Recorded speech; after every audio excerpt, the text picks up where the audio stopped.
It has. It's been fast and furious since the day we got here. It's kind of how we like it. But, just as far as spring ball right now, I mean, it's been good. It's been a good progress for us. It's been a good process for us.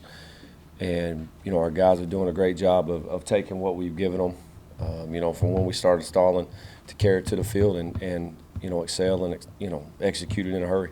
Joe, how would you explain the install process? Like when you met the team, how did you explain this was going to go? It's there's no truth.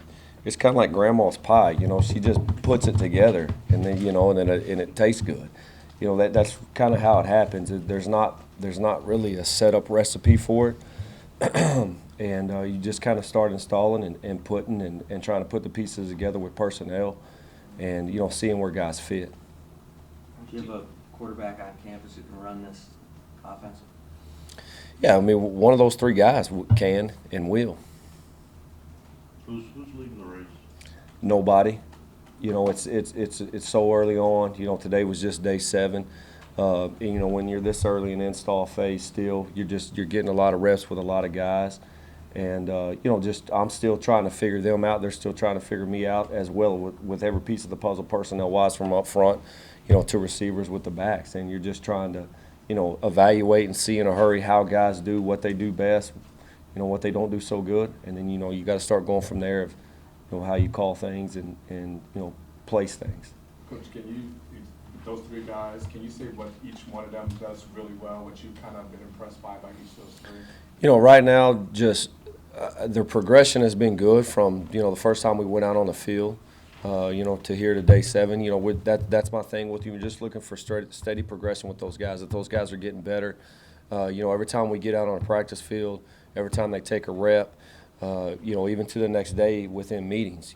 That's our thing right now, is just trying to not, let mistakes or things we didn't know or things we didn't do right show up again, over and over and over. So you're just trying to not only, you're really working to eliminate those things, but most importantly, just trying to lessen those things right now early on in the install phase. How much of you, I guess, grading, for lack of a better term, everything that happens off the field with the way they watch the film, the way they handle themselves, all that stuff? They've been great about that.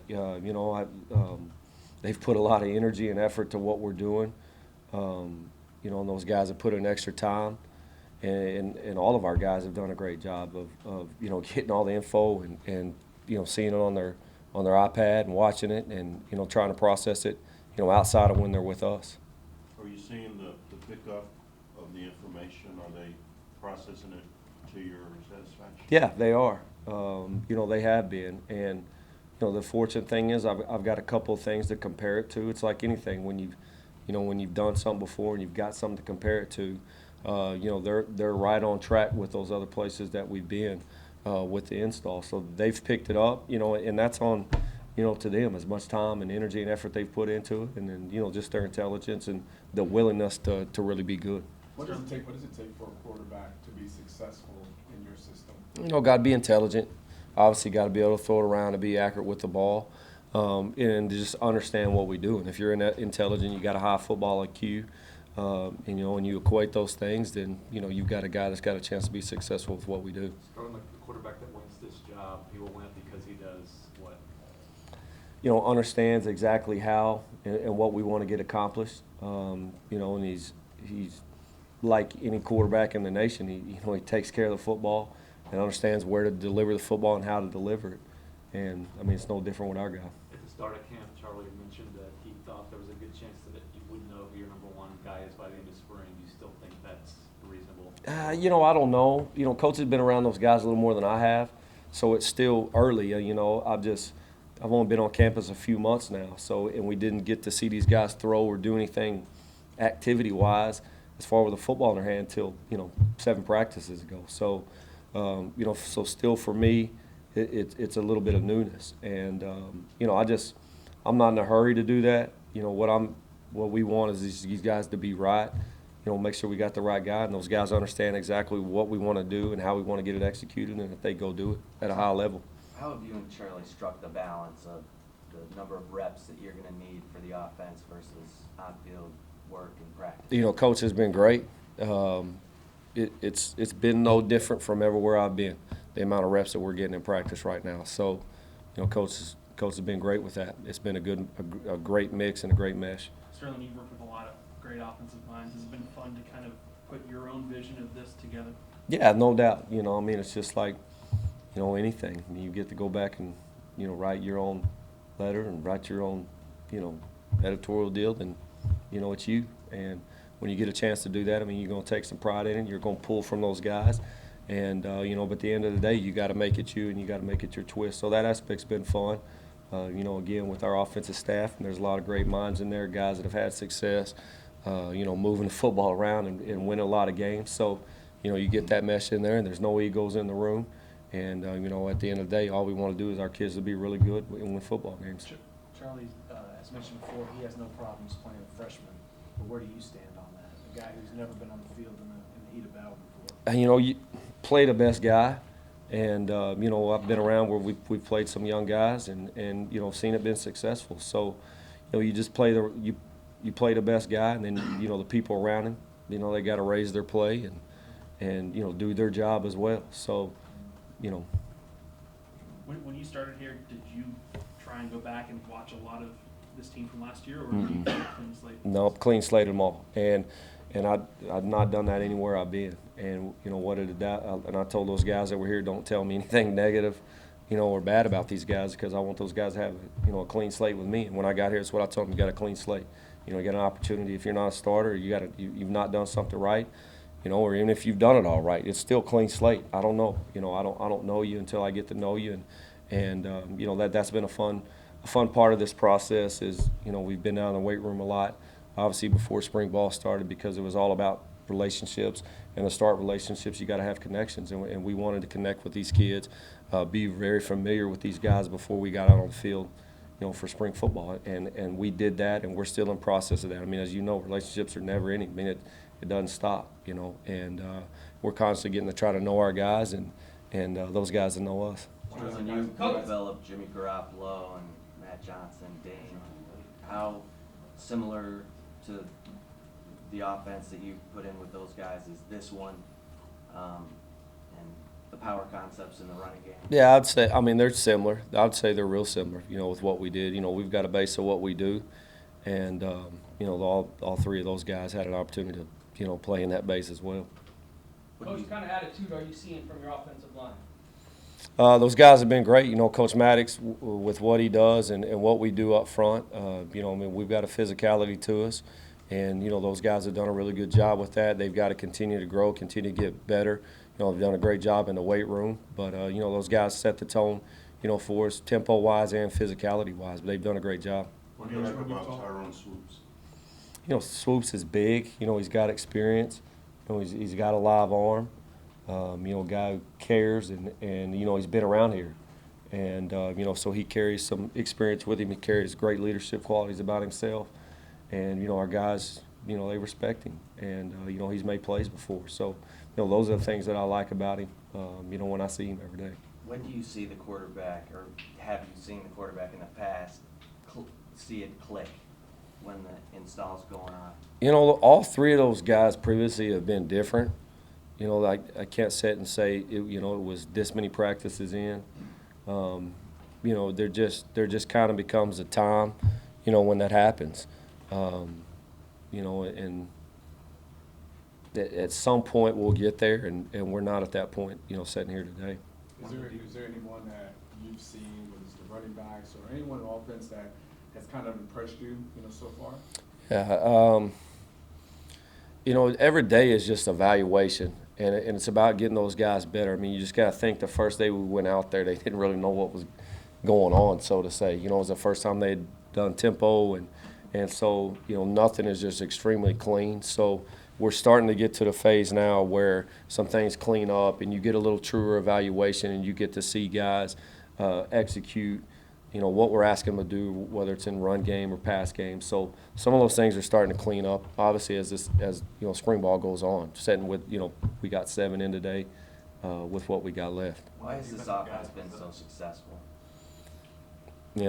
I can't really exactly put my thumb on that thing. I know, there's some quality coaches that have been around it. There's also been quality athletes that have done it.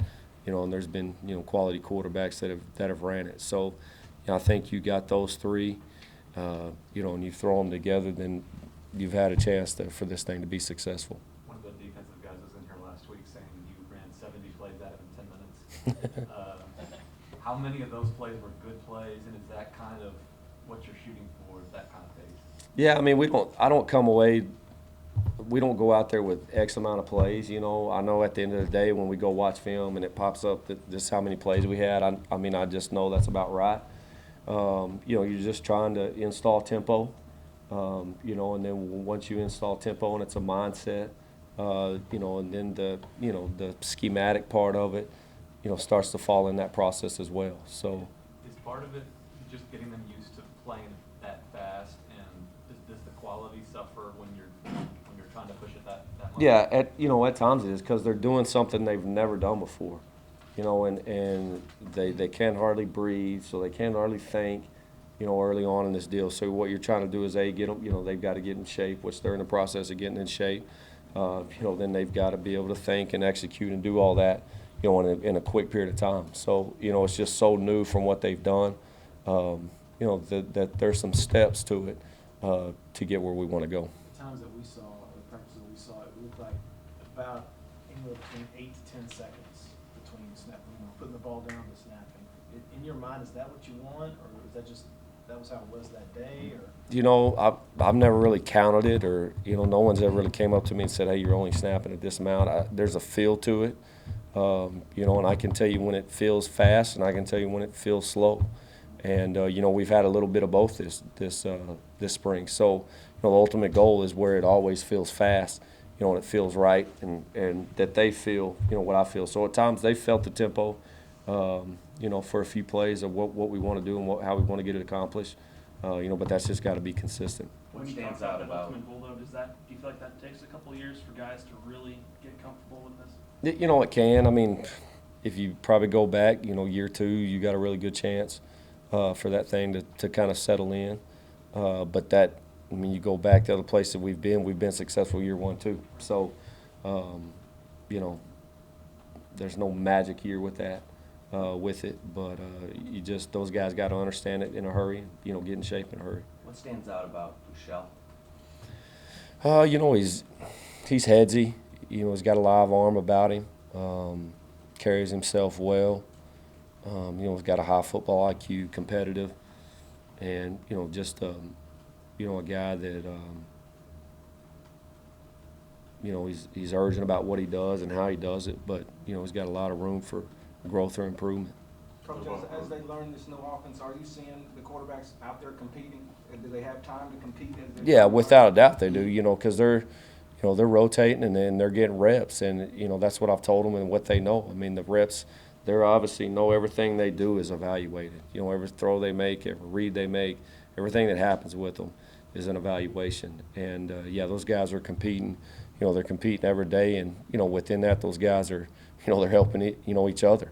Understand and know, what we're trying to get accomplished and what we do. But absolutely, they're competitive. Outside of your quarterback, who's your best playmaker? I don't know yet. I think we're still early with that. We're still trying to fit the pieces of where guys are going to fit and where guys are going to go. Tyrone has had his ups and downs since he's been there, and I'm sure you've seen the film. He's a guy that's looked good in practice, but sometimes he struggles in games. How do you differentiate to know, what this guy does in practice is going to translate when the lights are on? That's a good question, and sometimes you don't know what guys are going to do till those lights comes on, and it just goes back to some of that we won't know until we get out there against Notre Dame. So some guys are, they do a great job in practice and they don't do so well in the game, or they're not great practice guys and they show up on Saturdays and they play lights out. So, I've seen both ends of the spectrum on that. But again, it's just about, knowing a guy, getting to understand him, understanding what he does, and just trying to, once we figure out, what his strengths are, then just, calling plays to his strengths and setting that guy up to be successful, every rep and with what he's doing. How much do you play with a tight end? I don't have a percentage on it, and when we need him, but we like him out there because he brings a physicality to our game, you know, especially in the run game. But, I mean, you got a big guy out there with the ball in his hands. You know, that there's a physicality aspect of that as well, you know, when he's running in the open field. What does Herb bring to the table? Well, speed. He's played a little bit, so he's got some experience. He's a winner. You know, he won a lot of football games in high school, the championships. You know, so he understands and knows how to win. He spins the ball well. You know, he's a guy, just like I've talked about, all three of those guys have done a great job of trying to understand and know exactly what we're doing on offense. And those guys have dove into their iPads and watching practice and asking questions and all that. So, you know, he's no different. You mentioned that three guys competing for this job. Could the future of Kyle Lockley be another position in this offense? You know, maybe, but I mean, right now that's probably too early to say as well. You know, Why do players like this offense? a lot of it's familiar to them from what they did in high school. You know, just kind of talk about a spread. You know, it's always a lot of funner. I don't know if fun is a word, but when there's 4 receivers on the field, you know, as opposed to 2 or 3. So from that standpoint, you're able to get a lot of speed guys on the field. But just the tempo of it, the pace of it. I mean, you go out there to a 2-hour practice and you don't know you went through a 2-hour practice. You know, and the way we coach, I mean, we're coaching on the fly. We're coaching guys and getting them rolling and getting them going. You know, those guys being able to catch footballs, and you know, the running backs. You know, we're going to hand those guys the ball as well. You know, so from all ends of it, and those guys up front, you know, there's times they're not on the field very long if we can do this thing right. So, you know, you add all that up, and you know, it's a fun system playing. What's impressed you about Colin Johnson? You know, he's a big, tall guy. He's got really good ball skills. His work ethic is second to none. You know, he's a guy that he's got a high football IQ as well and wants to be really good. And, you know, those things jump out at me instantly. Shackelford? I could probably, everything I just said about Kyle, you can say about Shaq. Weight room guy. And, I mean, just a guy that's, both those guys are mature.